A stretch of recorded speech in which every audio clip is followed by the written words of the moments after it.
Ito po yung room namin. So, pagpasok mo, ito yung pinto. And they're still using the old style na pa, double lock. And, ito yung bed.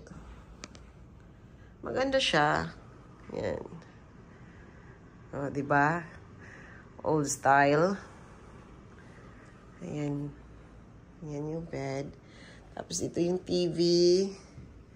Yan yung TV. Tapos may dalawang lampshade. May painting doon. And may dalawang upuan dito. And may libreng water. Merong water kettle. Merong lagayan dito ng damit.